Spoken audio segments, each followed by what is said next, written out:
profeta indo contra as práticas pagãs do povo hebreu, do rei, do sacerdote e de todo o povo. Não é apenas isso, mas é Deus se levantando em indignação e vindo como um leão. Lembremos dessa figura. Deus estava vindo como um leão, significando que o ataque que Deus iria fazer contra o seu povo seria um ataque repentino, que nós vemos que no futuro veio do exército assírio e repentinamente despovoou Israel. E essa é a figura que termina o capítulo 5, que Deus vem, despedaça Israel, despedaça a sua presa, como o leão despedaça a sua presa, estraçalha, e depois o que o leão faz? Ele deixa a presa e vai para o seu habitat. É essa a figura que termina o capítulo 5. E no finalzinho, o Senhor diz assim, no finalzinho, lá no versículo 15, capítulo 5, verso 15, diz assim: irei, ele acabou de aplicar essa visão, essa figura do leão, irei e voltarei para o meu lugar.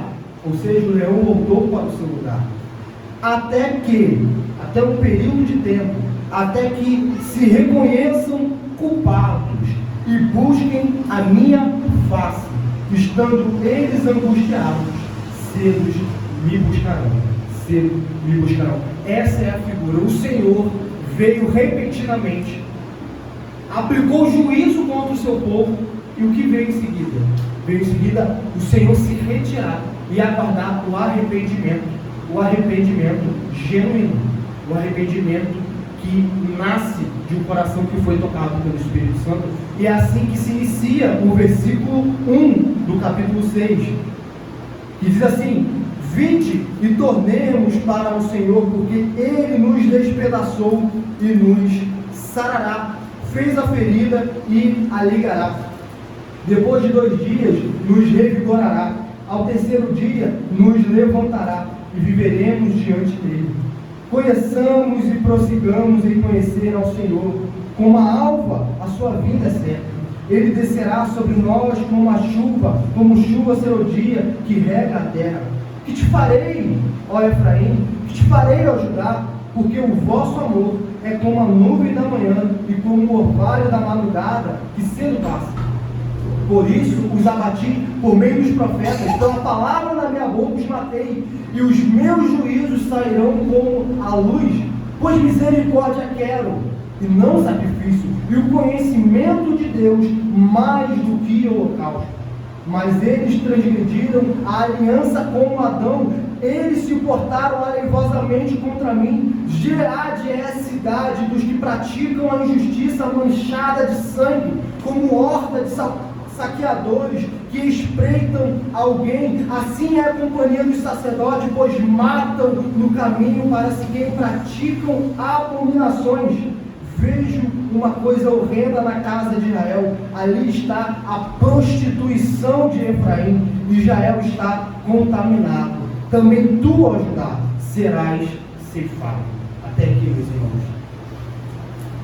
Essa é a acusação que o Senhor tem contra Israel mais uma vez. Mas é importante nós analisarmos o verso 1 ao verso 3 antes de seguirmos a exposição como um todo. Por quê? Porque nós podemos nos confundir, porque realmente Oséias não é muito claro aqui na transição de perícope. Quem é que está falando vinde? Quem é que está falando vinde e tornemos para o Senhor? Quem é essa pessoa? E será que o Senhor está indo contra a essas palavras que são proferidas do verso 1 ao verso 3? Porque no verso 4 o Senhor diz: que te farei, ó Efraim, que te farei a Judá, porque o vosso amor é como a nuvem da manhã. Ou seja, no verso 4 o Senhor está repreendendo o povo, e no verso 1 ao verso 3 nós temos algo que parece um arrependimento. E algumas vezes nós podemos nos confundir, porque a versão da Ara, por exemplo, ela vem no subtítulo ali da perícope como conversão insincera. Conversão insincera. Então nós podemos acreditar que do verso 1 ao verso 3, o que está sendo proferido aqui são palavras vazias de um coração contrito e quebrantado. A gente pode chegar nessa alusão, porque do verso 4 ao verso 5, 6, por exemplo, ou 7 em diante, o Senhor está repreendendo. Mas será que é isso mesmo? Será que é isso que Deus está repreendendo? Do verso 4 até o 11, Deus está repreendendo o que foi dito do verso 1 ao verso 3?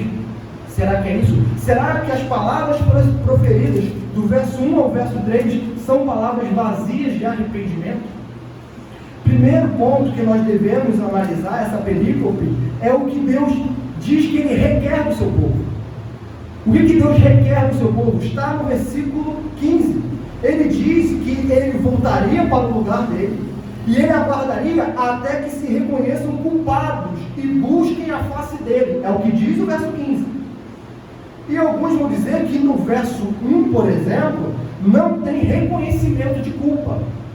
Nós não temos reconhecimento de culpa no versículo 1. Por isso, alguns vão interpretar que não há um arrependimento genuíno. Contudo, essa é uma interpretação que não condiz com o contexto. Do verso 1 ao verso 3 é um arrependimento genuíno. Quem está falando 20 é o profeta, inspirado pelo Espírito Santo. É o profeta. Então, o que Deus está repreendendo? Do verso 4 até o verso 6, por exemplo, o que Deus está repreendendo não é o que foi dito do verso 1 ao verso 3. Não é isso que Deus está repreendendo. Tanto é que quando Deus vai repreender, Ele vai dizer sobre ações e não sobre palavras vazias. Ele vai dizer sacrifícios e holocaustos. Ele vai falar que o amor de Efraim cedo passa. Então são essas as características que Deus está indo contra. Não é o que foi falado do verso 1 ao verso 3. Não é isso. Então sim, do verso 1 até o verso 3, nós podemos dizer que é a palavra do profeta. O que está escrito do verso 1 ao verso 3 é uma conversão sincera. A conversão insincera que tem aqui é a partir do versículo 4. Verso 1 ao verso 3 é a conversão sincera. Como o profeta está o quê? Dizendo que é para o povo fazer. Ele está mostrando um modelo de conversão sincera. É isso que Oséias está fazendo. E aonde está o arrependimento? Aonde está a confissão de pecado? Porque o Senhor diz aqui, eles devem se reconhecer culpados. A confissão de pecado está aqui implicitamente. Vinde e tornemos para o Senhor. Vinde e tornemos para o Senhor. Só se torna para o Senhor aqueles que se afastaram do Senhor. O que Deus está repreendendo, por exemplo, do versículo 4 ao versículo 6, é que os israelitas não tinham noção que eles tinham abandonado o Senhor. Por quê? Porque eles continuavam praticando sacrifícios e holocaustos. Eles achavam que eles ainda eram dignos filhos da aliança, dignos filhos de Abraão. Eles achavam que eles estavam certos. Afinal de contas, eu pratico o meu sacrifício. De manhã eu vou até o sacerdote e eu ofereço o meu sacrifício. De tarde eu ofereço o meu holocausto. Eu dou dízimo no templo. Eu dou oferta. Logo, eu sou um judeu de acordo com a lei. E o que Oséias está dizendo?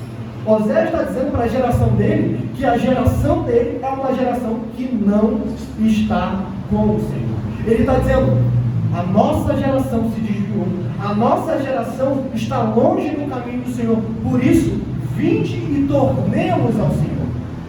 Porque nós nos afastamos do Deus da aliança.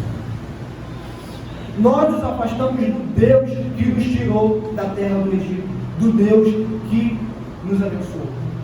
É isso que Oséias está dizendo. E um ponto que pode passar despercebido é o Oséias dizer, o profeta aqui inspirado pelo Espírito Santo, dizer, vinde e tornemos para o Senhor. Tornemos para o Senhor. Oséias, ele está se colocando na sua geração. Ao mesmo tempo que Oséias, ele não está junto com a sua geração, nos seus pecados, totalmente, mas também ele não está totalmente perto do Senhor como deveria estar. Por quê? Porque ele não diz, venham para o Senhor. Ele não diz isso. Vinde e tornemos para o Senhor. Tornemos. Aqui a gente pode aplicar uma figura para entender bem esse texto, essa primeira frase aqui, vinde e tornemos para o Senhor, nós podemos imaginar o profeta Oséias no monte e o israelita no vale. E o profeta Oséias, ele não chegou ao cume do monte. Ele ainda está no primeiro degrau, se a gente pode assim dizer. Mas ele já está na estrada do arrependimento. Ele já está trilhando o caminho do arrependimento rumo ao seu Deus. É isso que Oséias está fazendo. E ele clama à sua geração: vinde e tornemos para o Senhor. Vinde e trilhem comigo o caminho do arrependimento. Trilhem comigo até a volta para o Deus da aliança. É isso que Oséias está dizendo. Porque nenhum profeta, meus irmãos, ou melhor, nenhum cristão está distante do pecado de sua geração. Nenhum. O que Isaías diz quando o Senhor o chama? Ele diz que ele é um homem impuro que habita no meio de um povo impuro e que ele tem lábios impuros. Não é isso que o profeta Isaías diz? Todo profeta compartilha da culpa da sua geração, do pecado da sua geração. Todo cristão compartilha da culpa da sua geração, dos pecados de sua geração. Ninguém aqui está alheio aos pecados que a nossa geração comete. Nós temos uma mentalidade pecaminosa que compartilhamos com o mundo. Nós não podemos achar que nós estamos imaculados. Se nós achamos que estamos imaculados com o pecado que a nossa geração está cometendo, nós somos igual aos israelitas que estavam oferecendo sacrifícios e holocaustos e achando que não compartilhavam da culpa. Se nós acharmos que a cultura do espetáculo que nós vivemos, essa egolatria não nos afeta, que a arrogância, o orgulho que está no nosso meio devido à nossa cultura, se nós não reconhecemos esse pecado em nós, o orgulho, nós estamos igual aos ímpios. Se nós não reconhecemos que nós temos um pensamento muitas vezes imoral, nós não estamos trilhando o caminho do arrependimento. Nós estamos vivendo a fé cristã, achando que nós estamos imaculados. Se nós não vemos que, assim como os ímpios, nós não temos pensado na pátria celestial, mas nós temos vivido uma fé que é pro aqui e pro agora, uma fé que se cumpre apenas na nossa geração, e não é uma fé que glorifica o Senhor, mas é uma fé que quer transformar o mundo. Nós compartilhamos do pecado da nossa geração. E nós